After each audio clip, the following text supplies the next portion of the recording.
Hey you guys, welcome back to our channel. We're the Garza Twins. I'm Britta. And I'm Carly. And we would love it if you would subscribe down below and ring the bell so you're notified when we upload. Today we're going to be doing our February favorites. We have some good stuff this month, so let's get started.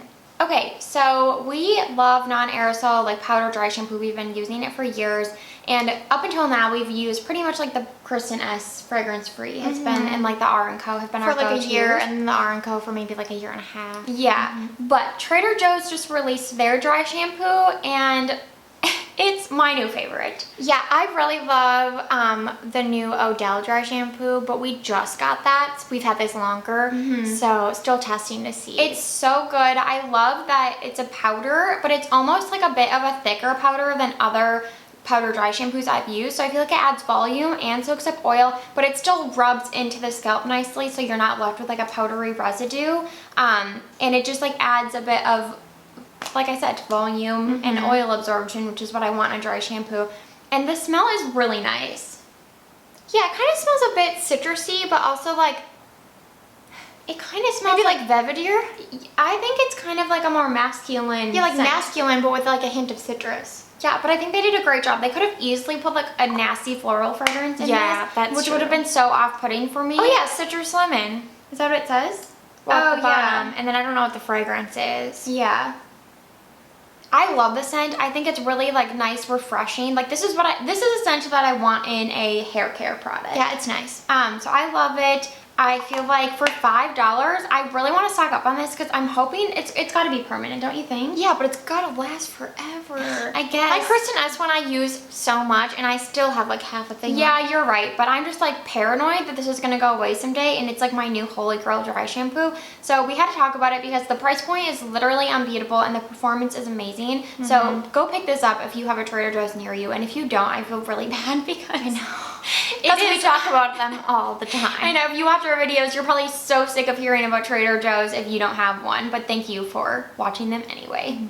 I actually have two products in this video that are like throwbacks to my makeup routine 5 years ago, and it makes me really happy. One of them is the Neutrogena Hydro Boost Hydrating Tint.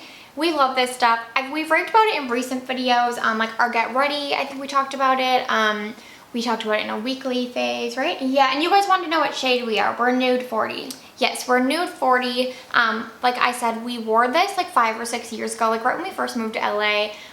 We were definitely like on a tighter budget back then, and we only shopped at drugstore. And this was new back then.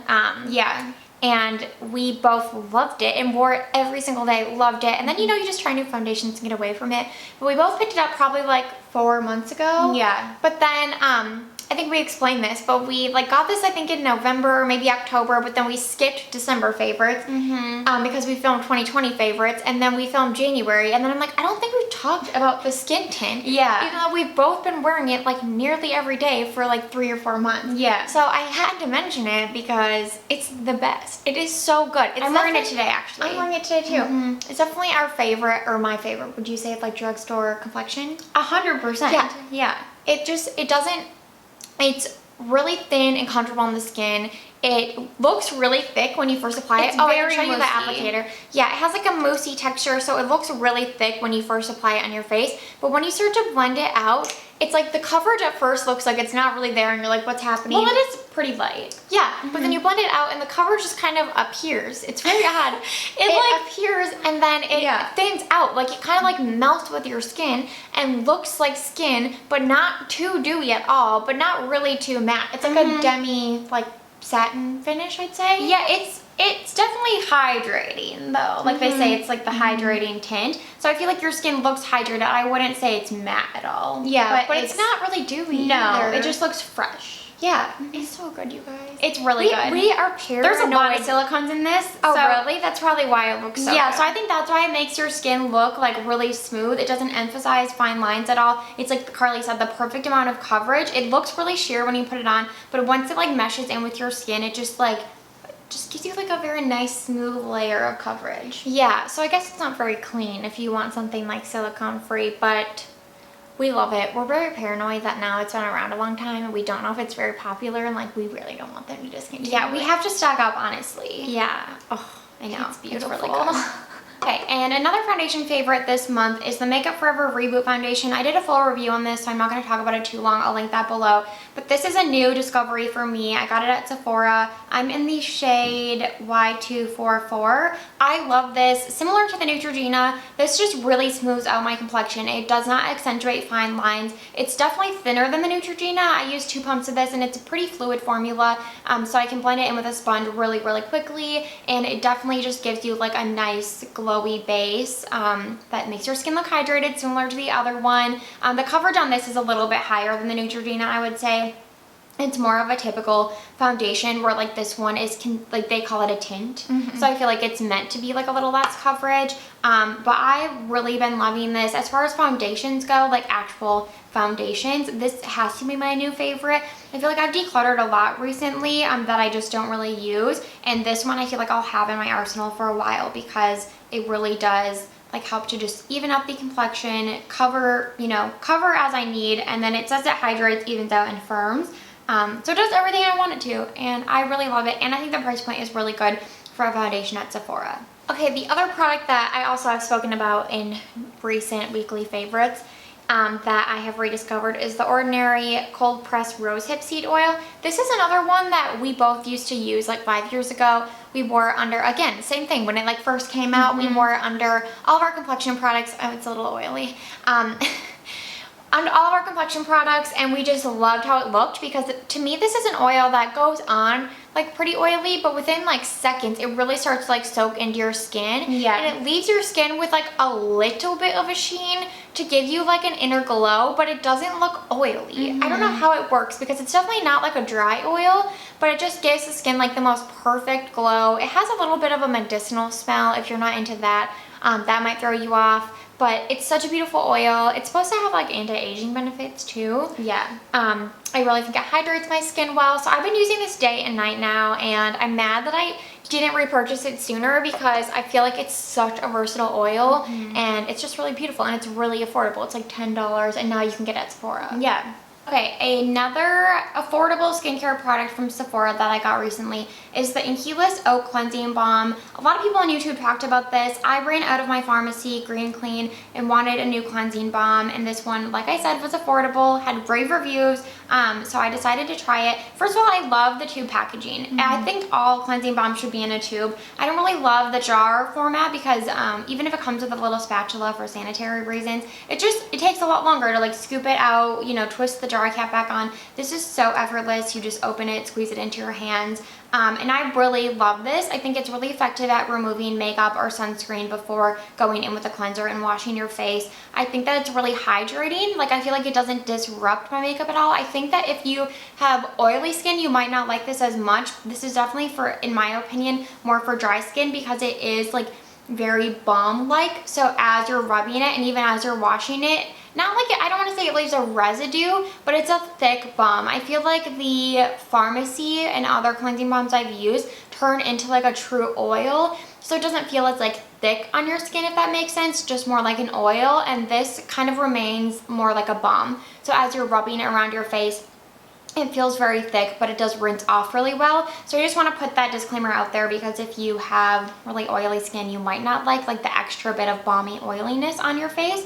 But anyway, aside from the point, I think this is really effective. I think it's really good for sensitive skin, which is what they say. It says it cleanses sensitive skin because there's oats in here, which is good for like eczema and things like that. If you have those types of issues. I do personally, so I really love this because I know it's not going to disrupt my sensitive skin, and it's really affordable, and you get a lot of product. You get 150 ml. It's good for 6 months, and I feel like I'll definitely go through this in 6 months because even if I don't wear makeup, I use this to remove sunscreen, so highly recommend because it is so affordable.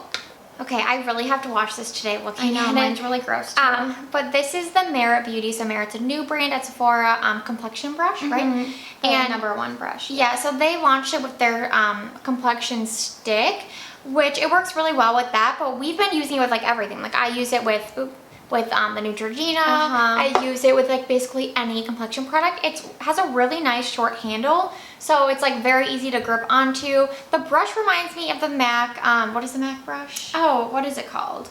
242? No, that's wrong. That's an eye brush, I think. It's like the MAC foundation brush that Alana Davison uses. I have it too. Oh, okay. Yeah. I can't remember what I forgot you had it. Yeah.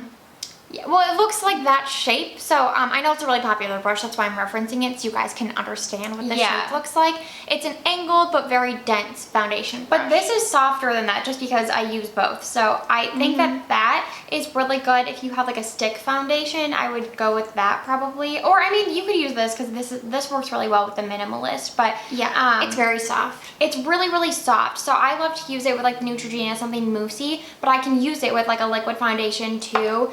I tried the Hourglass brush, and this is way better than that, and this is more affordable. This is way better, right? Yeah, I think so. I really, because I love how soft it is. I feel like I can use this for cream products too, but I think it blends out foundation, cream products really effortlessly, and it doesn't drag across the skin. Even if you like pat a cream, I feel like it just looks really blended and smooth. Yeah, because isn't this brush head kind of similar to the Hourglass one too? Yeah, so I just wanted to call it out to like compare.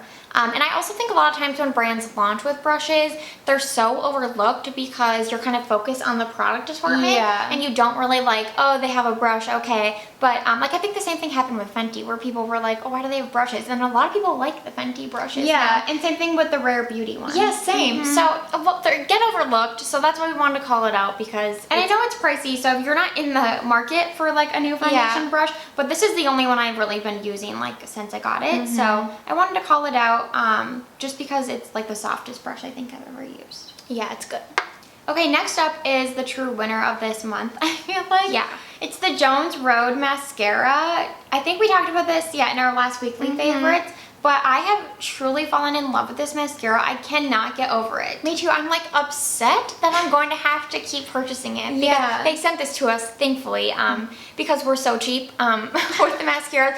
You guys know that like we love the Ilia one and we like more like expensive mascaras, but we always go back to drugstore just because we're like, oh, well, you know, it's hard to justify the price. Well, I think it's just like we will pay for quality. That's not the issue. Yeah. But I think my issue is that a mascara only lasts like 3 months. Yeah. And after 3 months, you really have to discard it. So to spend that much money on something you're going to use for 3 months, and we haven't been wearing mascara during the week at all. So you're really only using it, how many weekends are in a month? 4? So you're really only using it 12 days. Yeah. But when we're back to normal life, I'm definitely going to keep repurchasing this because I don't know the last time I was this impressed with the mascara. Agreed. If not ever. Yeah. Like, this shocked I know us. the last time. I know the last time was the L'Oreal Lash Paradise, and that is still like such a holy grail for me. I still buy that religiously. Like every time I'm out of it, I repurchase because it's more affordable than this. But this is like, I'm just really okay. That because everyone, when that came out, everyone was like, "This is just like Too Faced better than Sex.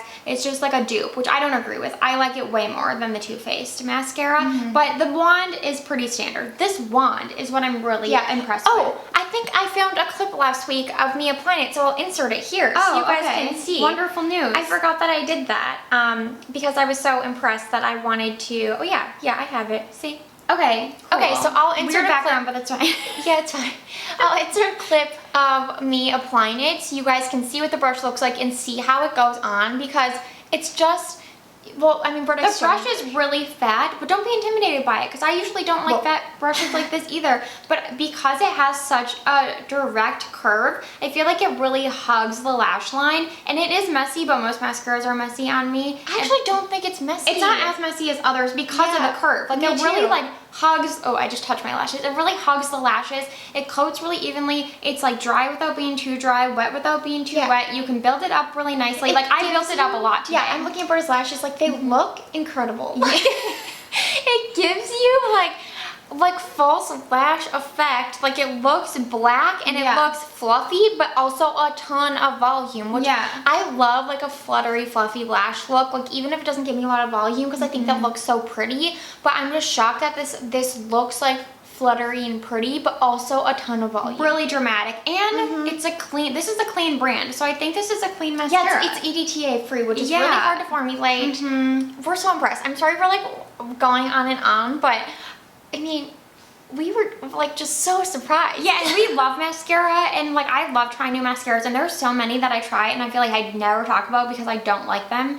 So I think that since Lash Paradise, this is like, well, okay, and Ilia, I really do love Ilia Limitless too. I love Ilia Limitless, but it is a totally different look in my opinion. That one is more natural. It has the like rubber wand. The wands are totally different. This is more dramatic, which is the type of lash I prefer mostly.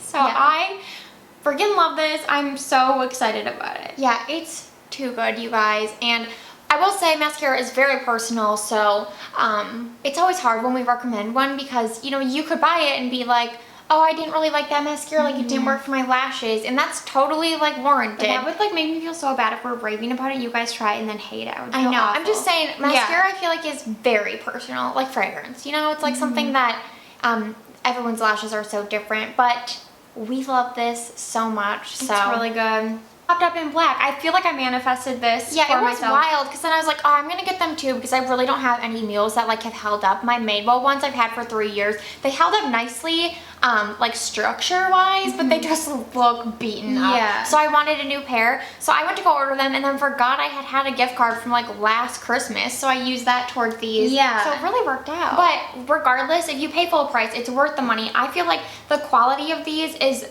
really, really fantastic. Like the leather is really buttery. You know when leather just looks and feels really nice? I think that is the case here. I love how like they put the leather on this little strap here. Me too. The sole is really good quality, which you always have to look at because sometimes that is not the case. And I will say I had purchased the Everlane mules that look like the exact shape of Gucci, but they don't have any hardware. And even though that leather was just as nice quality as this, they felt a lot like thinner, which I think was purposeful. I don't think they intended to make them like thick, but I like how these like feel thick and a little more substantial. They definitely feel substantial, and the soles, if you're unfamiliar with Clarks, I feel like they're made for like the working woman or man. Is that correct? Am I right in that? Maybe. I don't know. I feel like we're new to this brand. But our mom wore them growing up, and she was true. always on her feet working. That's true. And she was like, both of our parents are always been really big into like quality shoes. Yeah. And so Clarks, I feel like is known for like their quality leather goods. So that's why I got the white ones initially because I thought they were really cute and I was like, oh, I bet these will be so comfortable. But I did not know that they would be so life-changing. Like I feel like I could wear these all day and be walking around and my feet wouldn't hurt at all. We wear them on walks like with our dogs even, which maybe I should stop because I feel like I don't want them to get all No, I don't think they will. I think that they just conform to your foot. They're my new favorite shoe. I'm so excited about them. Me too. Besides Birkenstocks, there's like a whole thing about Birkenstocks in our childhood, which we actually I don't think have ever referenced Birkenstocks on our channel or our blog. No, I don't think so. But in our personal lives, like in the summer, I wear them all the time. And we wore them growing up constantly. So there's a lot of memories tied to Birkenstocks. So those are probably my second favorite shoe. Yeah, but I love the Everlane Boss boots too. Me too, but a shoe that I would wear every single day of my life is these Clark mules. Yeah, they're because more you can't wear Birkenstocks every day of your life. You can't wear heeled boots every day of your life. That's true. These I will wear until they die, and then I will repurchase them forever. Okay, thank you guys so much for watching. We had a ton of good finds in this monthly favorites, which is so funny because I was like filling out the list and I was like, God, I feel like I haven't like really done much this month, or like really I think that we tried a lot. Yeah, and then I was like thinking about it. I was like, oh well, there's a ton of stuff that I don't think we've talked about. So this was a lot of fun and we hope you guys enjoyed.